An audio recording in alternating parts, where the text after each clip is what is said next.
So, what are we liking from rookie Dylan Harper? All that and more on this episode of Locked On Spurs.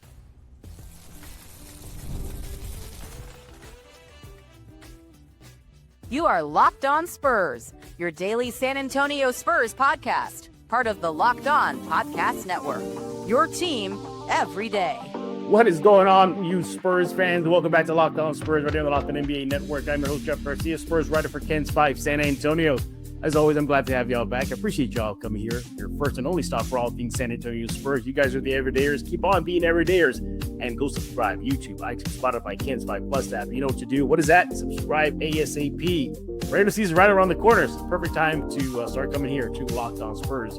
Today's episode was brought to you by Game Time. Download the Game Time app, create an account, use code LOCKEDONNBA. That'll get you $20 off your first purchase. So, rookie Dylan Harper, huh? Yeah. Not too shabby so far, at least through a couple of games in the preseason. We're going to look at that today. We're going to put him in the spotlight. We're going to see what the eye test tells us. You know, we'll get into the numbers later, but what does the eye test tell us to his first 2 preseason games? And then, yes, we'll do a little number crunching. We'll look at that later on the show. We will look at his shot chart. We got it all lined up. And yes, we'll look at how he's doing defensively as well. And we'll put you all guys in the spotlight. One Locked On Spurs fan will have his comment or her comment read in just a few minutes. It's going to bring our guest, everybody. He is back. With the regular season right around the corner, I had to start easing him in, just like kind of easing Hector Ledesma back in, slowly but surely. Everybody, y'all know him, y'all love him. He is Hector Ledesma. He is, he's a contributor for Spurs Sports and Entertainment. He writes for Clutch Points and does a little high school football on the side. I don't know how he has the time. And then he manages a family. You got to be a husband and a dad. Hector, how do you do it? Yeah, football season's pretty crazy, but yeah, I bet it's better than the alternative, right? Right. So no complaints. You'll sleep later. You'll figure it out. And at the end of the day, Jeff, all I'm doing is talking sports or covering sports. Right. And so a life could be a whole lot worse. Sure. Give him a follow, everybody, on X at Hector Ledesma TV. Do that ASAP. Again, because the Spurs season is right around the corner. If you're a high school fanatic and you love football, another reason why to follow him on X as well. Hector, we appreciate you taking time out of your schedule to join us here at Locked On Spurs. Let's get into it here. Rookie Dylan Harper. Not too bad to start off his preseason debut in silver and black. Showing a little bit of that, a little bit of this. You know, we'll get into the numbers in a bit, Hector.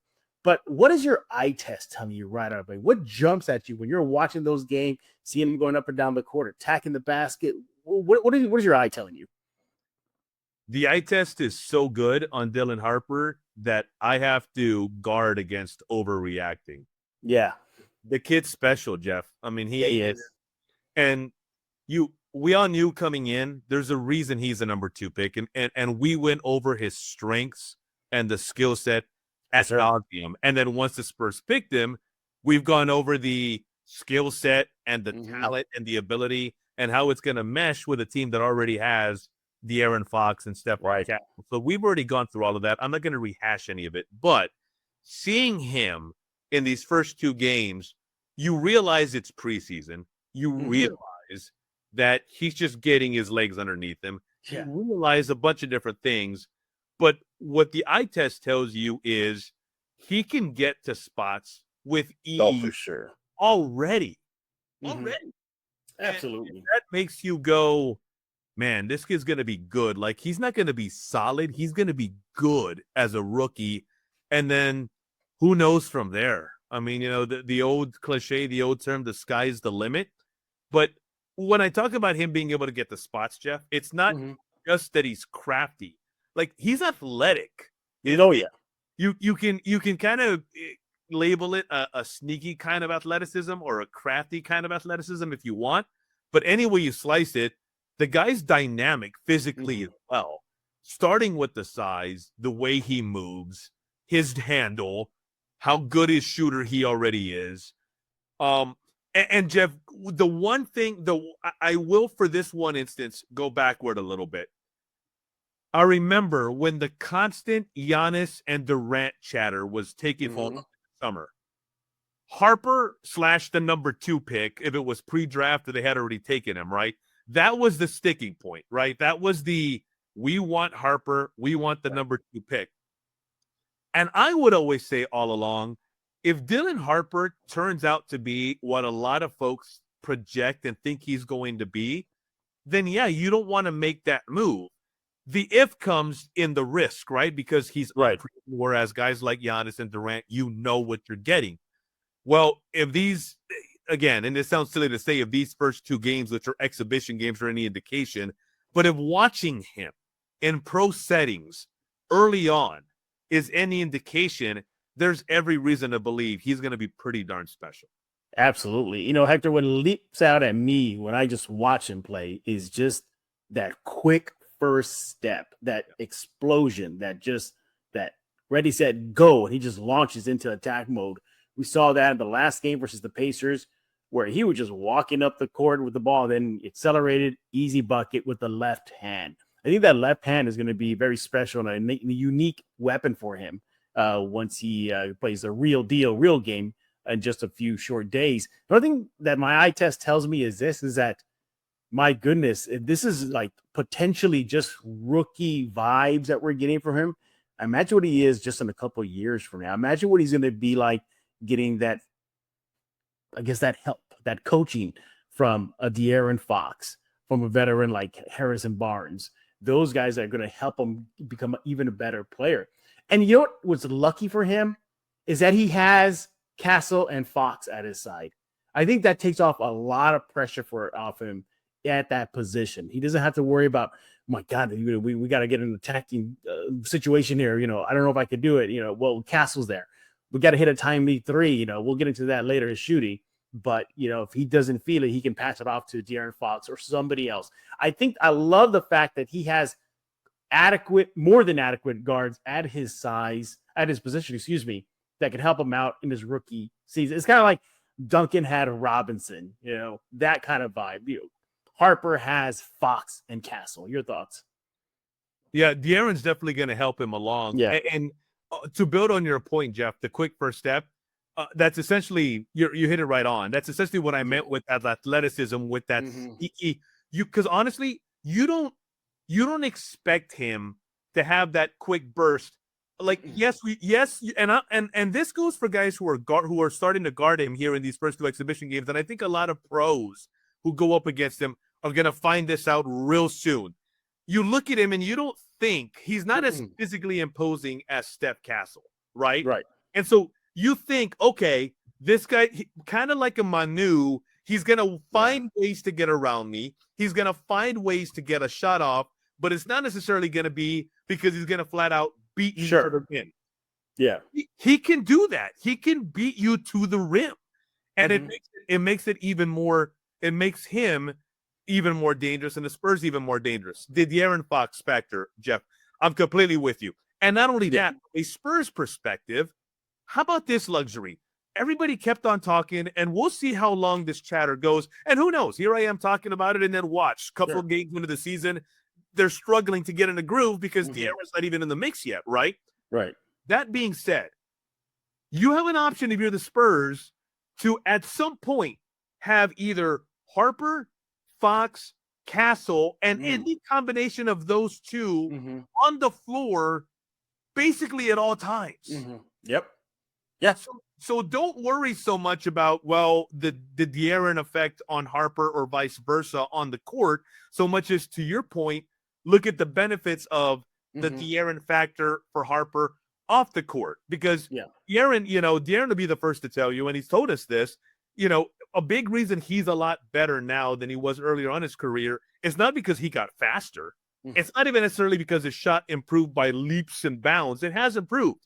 But aside from that, it's knowing how to get to spots, knowing where his comfort level is, understanding how important it is to read his teammates. And that's something that Harper's going to still come across and is going to elevate his game even better. He's now got Fox alongside to help him navigate through that.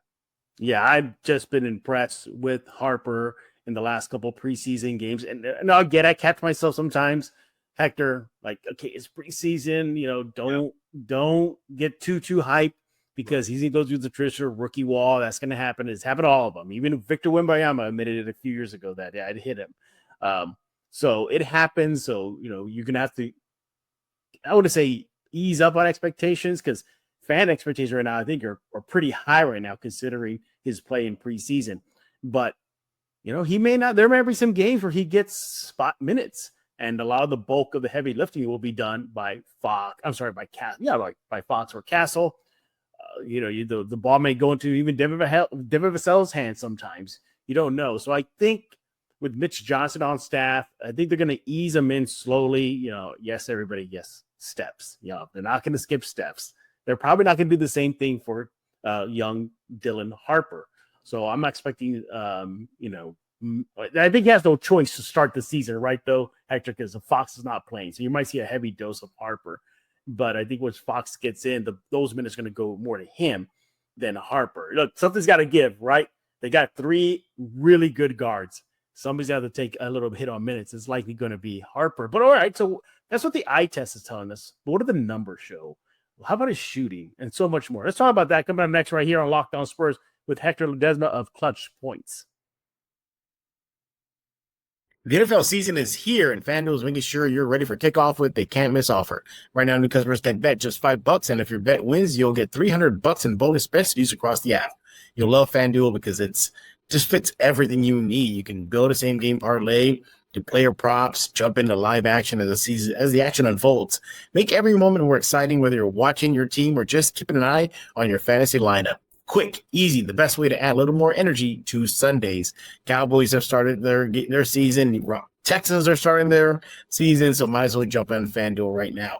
Ready to play? Download the FanDuel app right now by visiting FanDuel.com to get started. That's FanDuel.com to place your first $5 bet.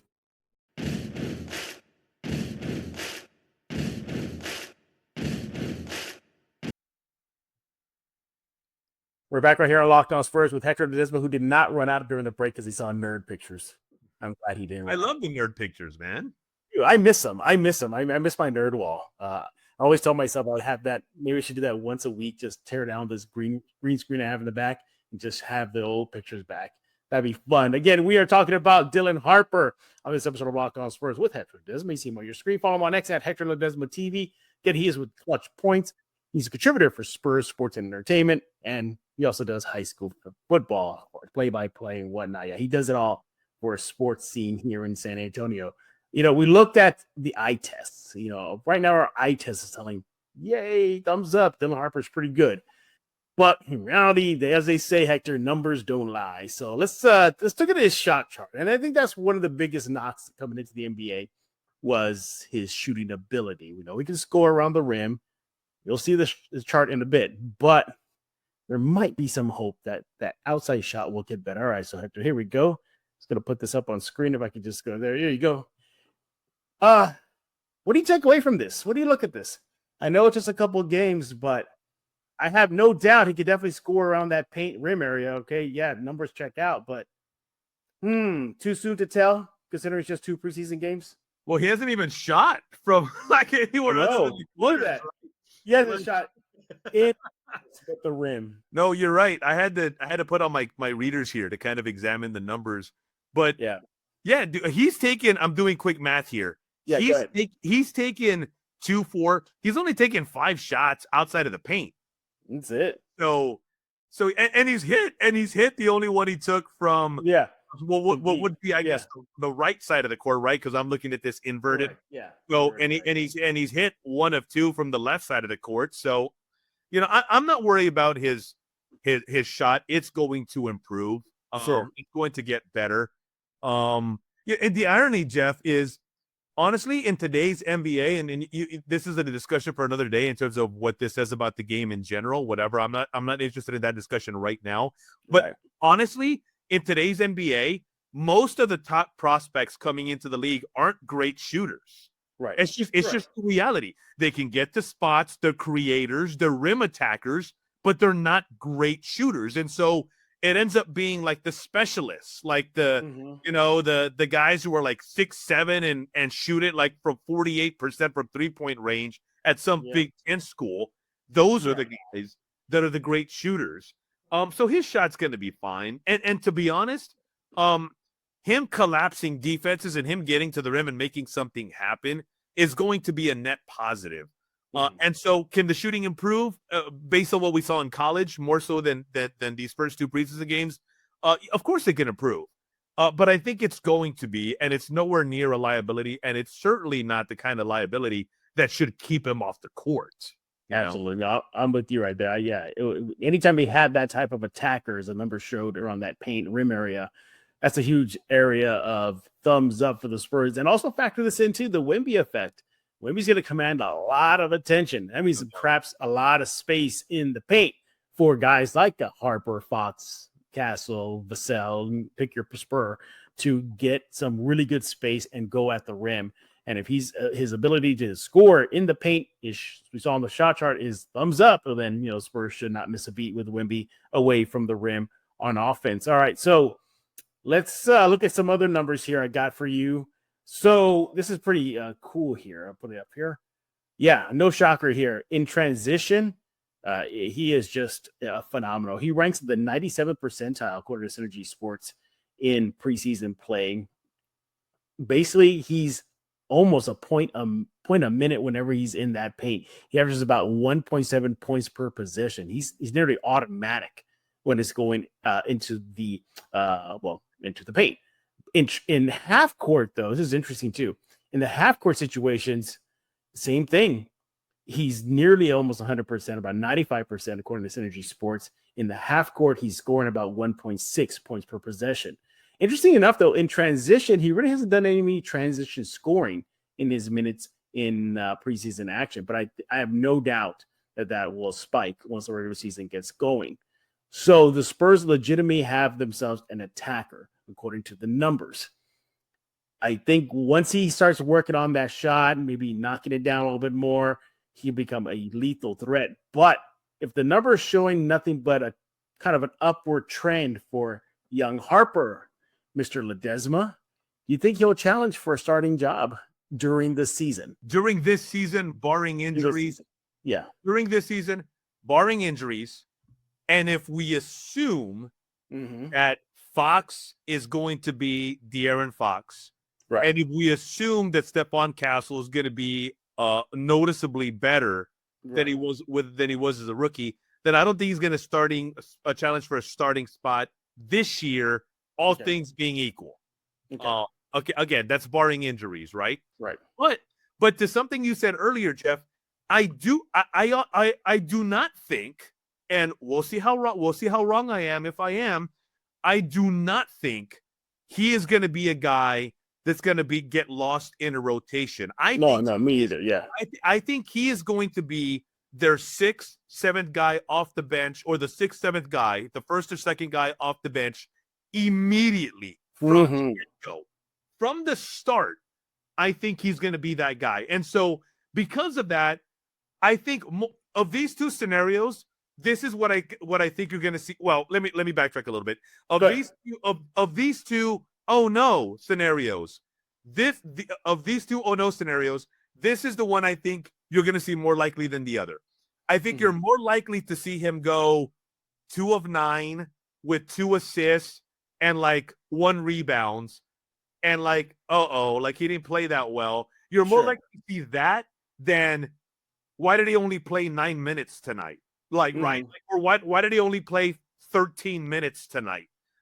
That's what you're going to see more often from Dylan Harper this year than the converse kind of scenario where I think more often than not he's going to be in there. It's just when he hits the rookie wall, or depending on the match, or when teams start scheming for him. Sure. As we get into the season, I think that's when you're going to see the maybe production lulls as opposed to, and I say that, and remember, there was a stretch in February, March last year, Jeff, where Steph Castle was only playing 12, 13 minutes in for a stretch of a week or whatever.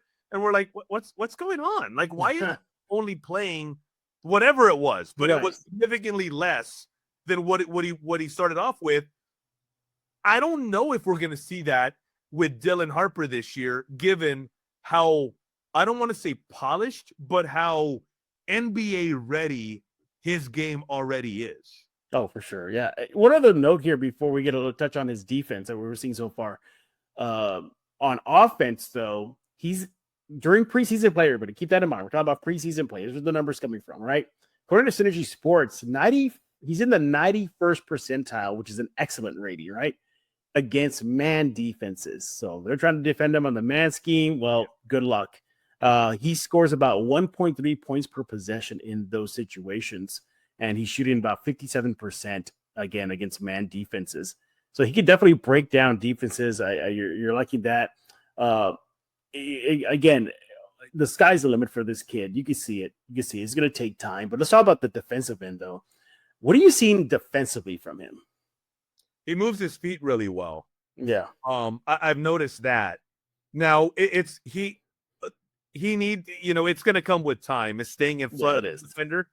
That's going to come with time. Mm-hmm. But the beautiful thing about that in staying in front of your defender is even if a guy gets back by him, there's Wemby and now Cornette behind him. Right. And so there's a little bit of luxury there. He's very active in the passing lanes, Jeff. For sure, he is. Yeah, he is. I brought up Manu earlier. He reminds me of Manu in this way. There's just some dudes who just have a knack of being around the ball on. Oh yeah.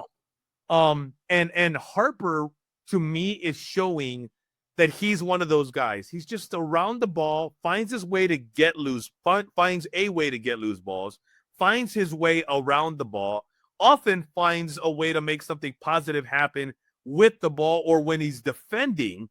So he just kind of reminds me of that style of player that always makes something happen and is always right there, always a swipe away from gaining control, always a pass away from making something big happen. Sometimes comes out of nowhere and makes you go, oh, okay, all right, I didn't know that shot was there. Yeah. But he's always around the ball in some kind of positive capacity is what it seems like is going to be the way we're going to describe him as he gets into his NBA career. Yeah. Again, if we're looking at the numbers in this segment, the numbers statistically aren't not good defensively for him, but you can definitely see the effort. For example, defending all type of possessions, from the opponent, 7% rating, which is rated poor, according to Synergy Sports here. So even against, types of offense coming out like man defense, or if he's playing in man defense, not that good, again, rated poor. But I think that'll come in time because, he's just a kid. He's going to get out muscled. You're going to get some guys that have been in the league for a little longer than he has, obviously. So they're going to exploit that. But I have no doubt as the season goes on, it's going to, improve. And let's not forget, too, they brought in Sean Sweeney, considered one of the best defensive assistant coaches in the league. Yes. His impact on Dylan Harper will be tremendous throughout the season. All right. Hector, any final thoughts about Harper before we move on? I think I just kind of brought up a Manu kind of not so much. I heard you say that. I heard you say Manu. Well, here's the other thing is you spend a lot of time with the stats and the efficiency around the rim, right? Sure. It's uncanny. Some guys like Tony Parker, here it comes again, right? Yeah. Have a way of when they get in the lane, they're just good in the lane. And there's no way to describe it. It's not like a touch thing. It's not, he absorbs contact really well. Yes, it's a combination of all of those things, but there's really no good explanation other than feel and what they can do when they're around the basket and instant decision making. He's got some of that too. Like he doesn't, the fact that he's not overpowering Jeff and he's not going to go rise above the rim more often than not every time he gets to the rack and then just rise up for like a thunderous slam, i.e. the percentage going up. The fact that that's not really part of his game even drives home further how good his touch is and how good his ability is around the rim. And again, he's just he appears to be one of those guys. You just get him around the rim and he's going to find a way to get a bucket for you. Yeah. And in today's NBA, that is invaluable.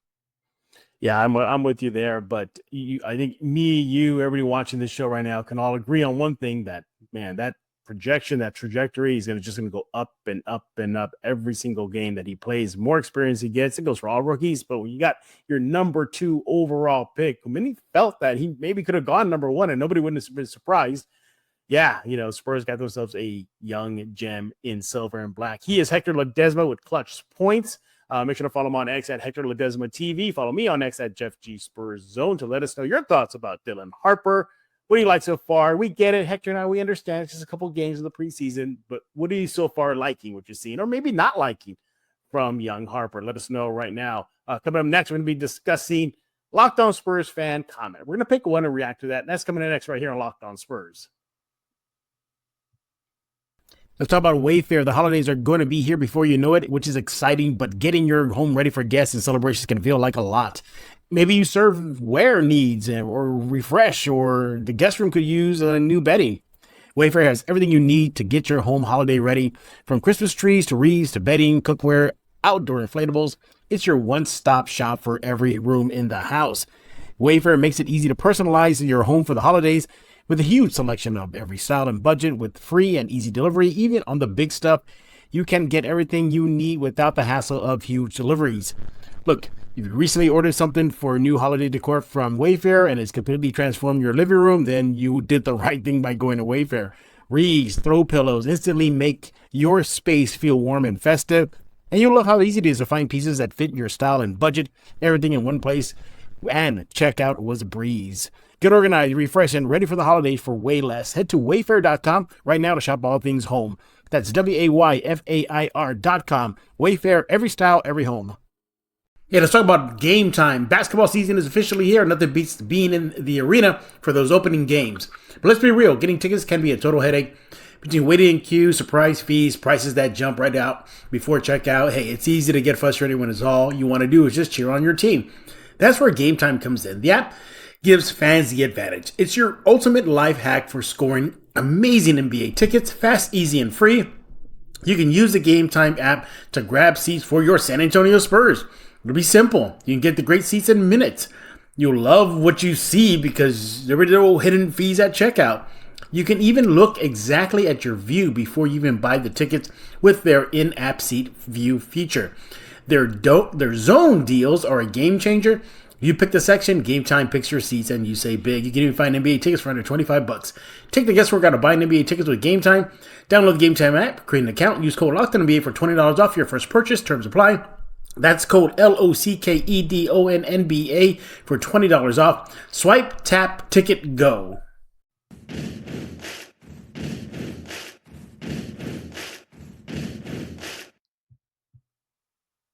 We're back right here on Locked On Spurs, joined by Hector Ledesma. Follow him on X at Hector Ledesma TV. He's with Clutch Points, as well as a contributor to Spurs Sports and Entertainment. He'll brag about himself in just a few seconds. All right, Hector, let's see what Locked On Spurs fans are talking about. Hopefully it's good. The last time we did this, Hector, they were bashing on Devin Vassell. So we'll that's good. Yeah, I know. All right, here we go. This is from Andrew Polander, Mr. Ledesma. He says, quote, Barnes and Olynyk's expiring contracts along with another player, there we go, like Vassell, possibly, and a sweet package is necessary ammo assets to get front court player forward help by the February trade deadline. He goes on to say that the depth is real, but ultimately, Hector, Mr. Polander here is saying the Spurs should not be done wheeling and dealing, that they should go out and get another front court player forward. What do you think? In theory, that's not a bad suggestion, right? They're very hard heavy. Yeah. And if you look at their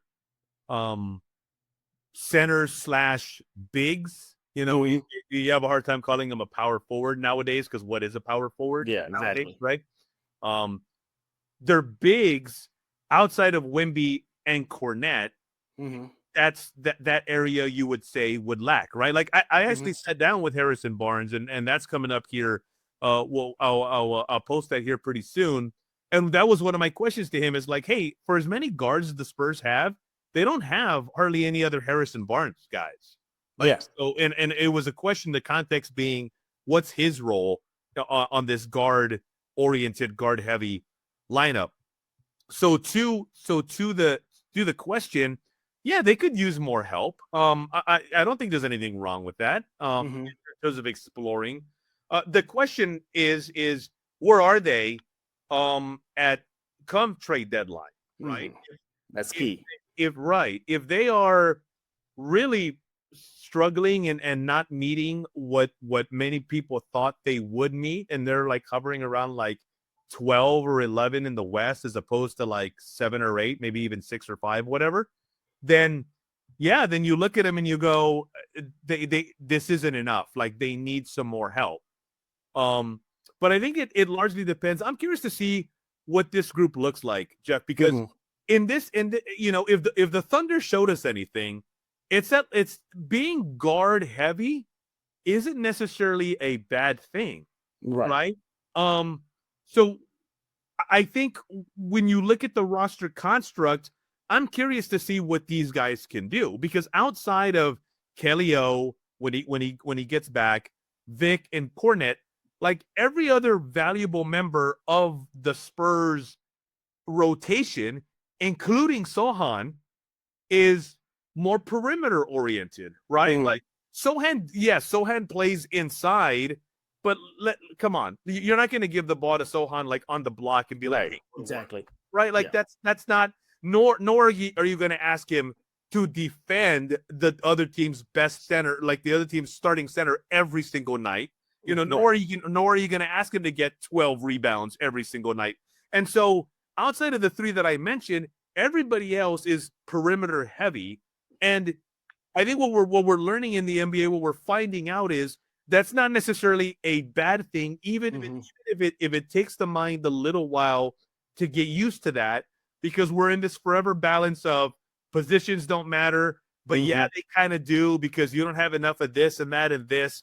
And so we'll see how it plays out. I think that's the long way of answering his question. But at the end of the day, I don't think it's necessarily a bad thing to improve a portion of the roster that I think everybody can agree is not as strong as the other portion, portion being the perimeter play.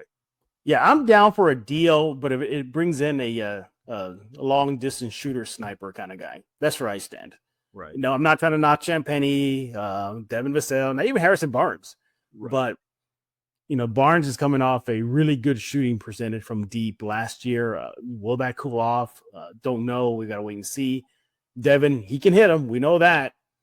But will they be on a regular basis? And Champagny, he is their most lethal 3-point weapon that they have. But again, last year we saw what we're seeing right now. Hot start. I mean, remember Hector was like for months on end. He was perhaps one of the most consistent outside shooters for the Spurs. And then he kind of vanished towards the end of the season. So I think you need floor spacers with attackers like Fox, Castle, and Harper, Wemby. And I didn't get into it with your viewer's question. I didn't get into this portion, but if I'm not mistaken, he said like a front line type. Front line. A big name, right? A big name. Big name. No, he meant a front line. Like, no, like a front line, like a forward, like another forward. Oh, okay.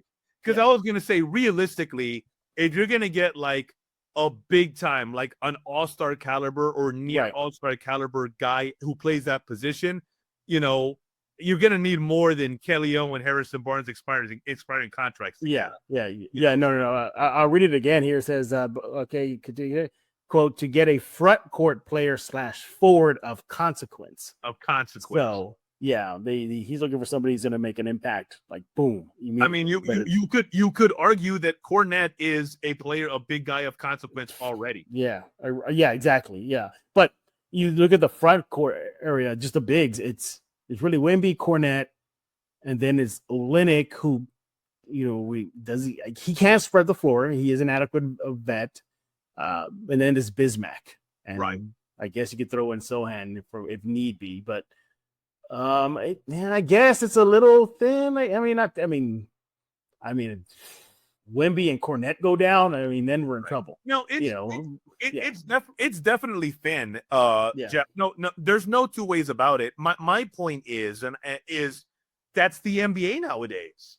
Yeah. Like, name an NBA team that has more than 2 quality bigs. Yeah. Not even, Denver is probably a big boy team, but not even them. Yeah, and those guys, and you look at rosters like the Nuggets and the T-Wolves, big rosters, right? Like in terms of size.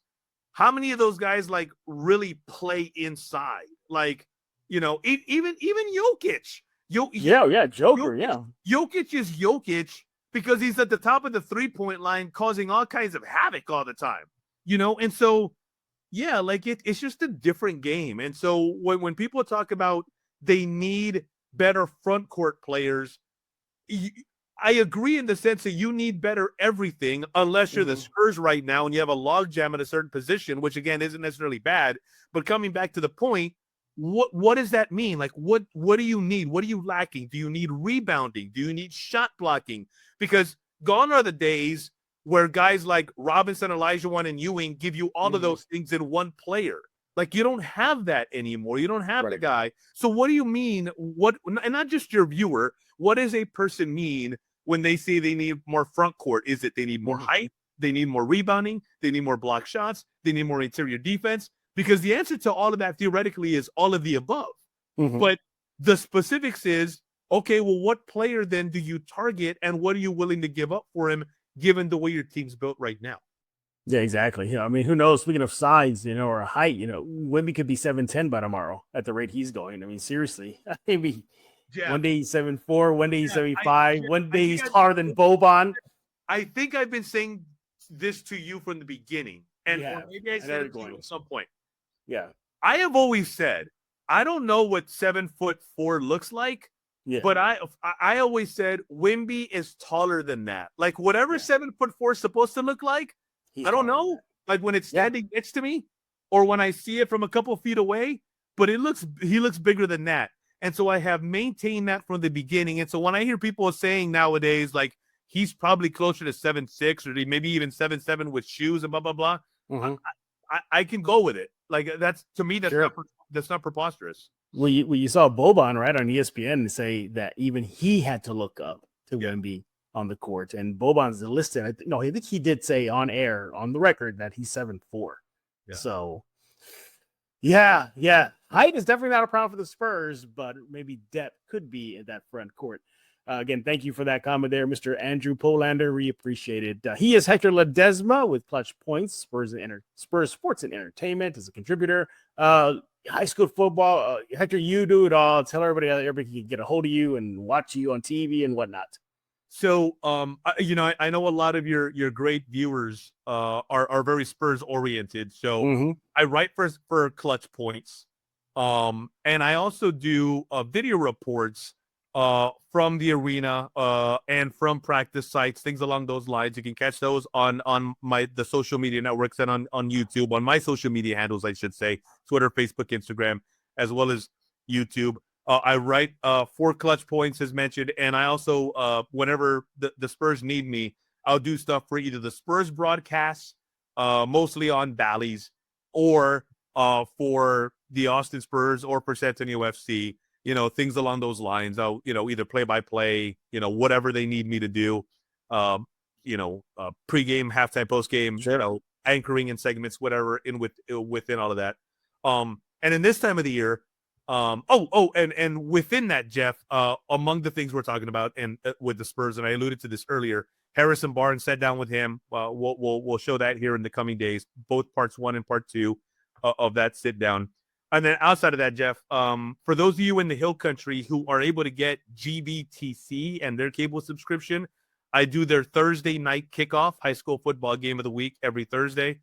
Every Friday, I do play-by-play for Smithson Valley, who won the state championship last year and is looking to I'm their play-by-play guy for every game, home and away, on their streaming network. And on Saturdays, KCWX TV, we do the high school football game of the week. Different teams every Saturday from throughout Greater San Antonio. Saturday at now 2:00. We go on the air at 1:52, but now the time shifted. It's not just 7:00 starts on Saturdays. They're now 2:00, and we begin with countdown to kickoff at 1:52, and then done some high school football work with KSAT and others along the way as well. So those are the ways in which still covering sports and folks can follow. I don't know how he does it, everybody. I don't know how he does. The applause track is awesome. I feel like Fozzie Bear. After all that you said right now, you deserve an applause for every little thing that you do, and I bet it just accumulates, and you're like, "Whoa, what's next? Like, what's next?" But again, everybody, make sure to follow Hector on X at Hector Ledesma TV. With the regular season right around the corner, Hector will be back more often than not.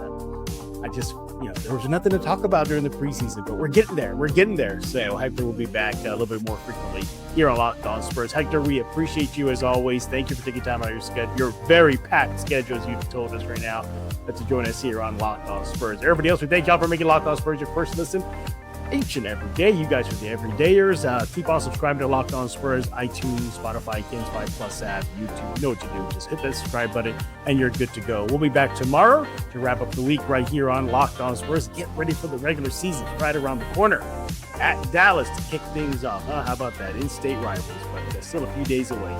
So, check out Locked On NBA. It's on YouTube. Go subscribe to that as well. Just search on YouTube Locked On NBA, then hit subscription, and you're good to go. So, for Hector Ledesma, I am Jeff Garcia. We're going to put a lock on this episode of Locked On Spurs.